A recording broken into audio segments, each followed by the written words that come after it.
झारखंड सरकार कैसन योजना बनाई देनो जैनी सब करे भाव बढ़नो मरद सरद नहीं मानई रे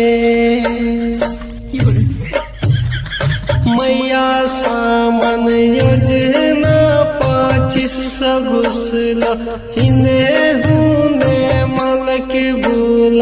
घर के काम होनाई कह रही रे की करबी भैया हम के हाल हो गोटे झारखंड के हाल हो की करबी भैया रे चूल्हा चौकी बर्तन करे हाथ खड़ा हवा मजे पड़तो गोबरा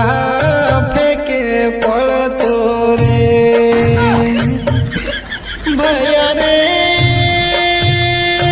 अंगना में झड़ुआ